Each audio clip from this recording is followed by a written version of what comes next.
Sir, जो सीवान वाला issue है इस पे आपने ट्वीट भी किया था। देखिए, बिहार में लॉ एंड ऑर्डर नाम की कोई चीज़ बाकी नहीं रही अभी। और ये मैं नहीं, आप एनसीआरबी का 2022 का डेटा देखेंगे तो उत्तर प्रदेश के बाद सबसे ज़्यादा मर्डर अगर कहीं पर हुए तो बिहार में हुए हैं। हर तरह के क्राइम वहाँ पर हो रहे हैं और वहाँ की जो सरकार है, मुख्यमंत्री हैं, डिप्टी सीएम है, ये दोनों ये जो लॉलेसनेस हो रहा है उसको रोकने में नाकाम साबित हो रहे हैं। आप देखिए कि आरिफ जमाल को उसकी औलाद के सामने मार देना, ये बताइए कितनी बुरी बात है। और अब तक आप उन कातिलों को नहीं पकड़ते हैं। नवंबर में समस्तीपुर में एक ही घर है भगीरथपुर गांव में मुसलमान का, उसको डराकर घर को जलाकर उसको भगा दिए। पुलिस एफआईआर रजिस्टर करने में नाकाम हुई। जुलाई 2023 में पुलिस खुर्शीद आलम को, सोनी कुमार शाह को, जो बिजली नहीं आ रही थी, कटिहार में गोली मारकर उनको मार दिया। जून 2023 में मोहम्मद ज़हीरुद्दीन, एक 55 साल ट्रक ड्राइवर था, उसको सारण में मॉब लिंच कर दिया गया पुलिस की मौजूदगी में। खुद एक कैलाश महतो हैं, अप्रैल में बिहार के जेडीयू के लीडर हैं, उनकी हत्या कर दी गई। अप्रैल में रामनवमी प्रोसेशन हुआ, सासाराम में, नालंदा में घरों को लूटा गया। बेगूसराय में 2 माइनर गर्ल्स थी, 6 और 7 साल की, वहाँ पर इनसे होली के दिन कुछ बदतमीज़ी की गई। फिर धारवाड़ा विलेज सीतामढ़ी डिस्ट्रिक्ट में कम से कम 5 लोगों को पुलिस की मौजूदगी में से लाउड स्पीकर लगाए मस्जिद पर, तो आपने उनको मारा पीटा। नसीब कुरैशी है, छपरा बिहार में मार्च 2023 में उसको ग्रुप ने मुसलमान कहकर उसकी जान ले ली। ये तमाम आप देखिए। फिर एक सैयद सैफुद्दीन जो हैदराबाद का जयपुर एक्सप्रेस में मारा गया था, एक मदद नहीं की आप। हाँ, एक मदद आपने की। असगर अली जो बिहार के थे, जिसमें मरने वाले जो रहते थे राजस्थान में, उनकी मदद नहीं की। तो आप किस बुनियाद पर आप कह रहे हैं कि आप बड़े सेकुलर हैं, आप बीजेपी से मुख्तलिफ हैं, आप नरेंद्र मोदी से आपकी पॉलिसी मुख्तलिफ है? कहाँ है? ये तो सब हत्याएं हो रही हैं, दिन दहाड़े मार रहे हैं और अब तक आप पकड़ते नहीं हैं। तो ये सब वहाँ पर एक लॉलेसनेस बढ़ रहा है, और जो जिसके दिल में आ रहा है कानून अपने हाथ में लेकर ये सब हत्याएं हो रही हैं, मारपीट हो रही है, जुल्म हो रहा है गरीबों पर, मुसलमानों पर, दलितों पर।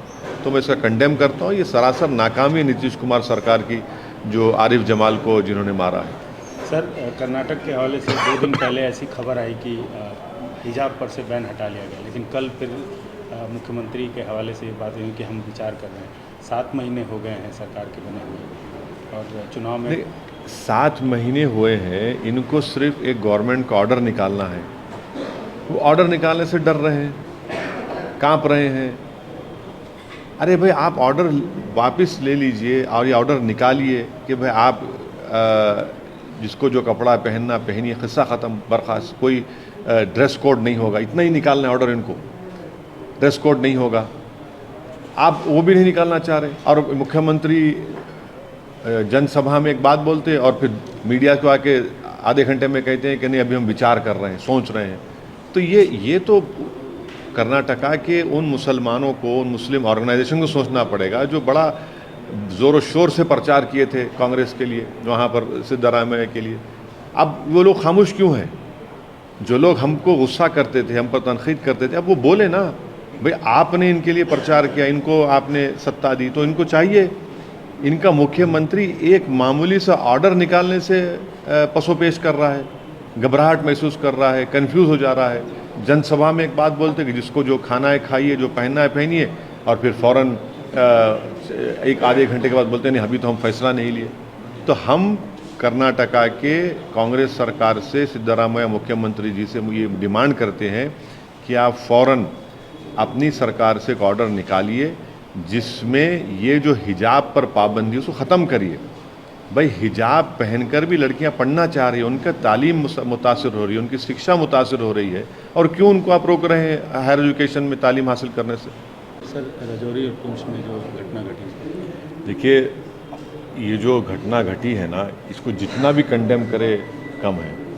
क्योंकि पाकिस्तान से आए टेररिस्ट ने वहाँ पर हमारे इन 4 फौजियों की ना सिर्फ हत्या की बल्कि उनकी लाशों के ऊपर एक बहुत गंदे अंग्रेज़ी का लफ्ज़ है डिकैपिटेट कर दिया उसको। इतना बुरा उनका काम किया। हम ये पूछना चाह रहे हैं मोदी सरकार से कि भाई आपने तो बड़े बुलंदबान दावे किए थे कि 370 हट गया, अब कोई आतंकवादी पाकिस्तान से नहीं आकर हम हत्या नहीं करेंगे, गड़बड़ नहीं करेंगे। भाई सिलसिला ख़त्म ही नहीं हो रहा है। कश्मीरी पंडित को तकलीफ़ दी गई, वो कश्मीर छोड़कर जम्मू जा रहे हैं। अब हमारे ही आर्मी के 4 लोगों की लोग हत्या भी करते हैं। हत्या करने के बाद ये जो उनकी लाशों से जो हरकत करते हैं वो कंडेमनेबल है। और फिर उसके बाद वहाँ पर 5 गुज्जर बकरावाल लोगों को आप उठाते हैं, उनका 29 सेकंड का वीडियो वायरल होता है जिसमें उनको मारा जा रहा है, उनके जिस्म पर ज़ख़म है, मिर्ची डाली जा रही है और 3 मर जाते हैं और 5 अभी अस्पताल में, 3 सीरियस हैं।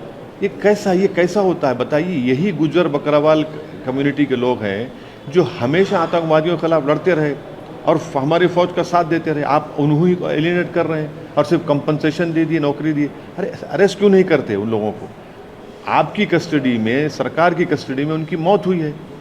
एक तरफ पाकिस्तान के टेररिस्ट आकर 4 सिपाहियों को मारते हैं, उनकी लाशों से इस तरह की हरकत करते हैं और हम जो है वो उस कम्युनिटी को आइसोलेट करते हैं जो हमेशा हमारे साथ ठहरी पाकिस्तान टेररिस्ट के खिलाफ। और नरेंद्र मोदी की सरकार ने एक गुज्जर बकरावाल को एक MP बनाया राज्यसभा में और फिर आप ये हरकत करते हैं। तो नुकसान तो किसका हो रहा है इसमें? हम ये दोनों वाक़यात की कंडेम करते हैं और सरकार से इसका डिमांड करते हैं कि उनको अरेस्ट किया जाए और जब तक आफ्सपा रहेगा इन खातियों के खिलाफ कोई एक्शन नहीं लिया जाएगा। Sir, you have tweeted regarding Siwan incident. See, the cold-blooded killing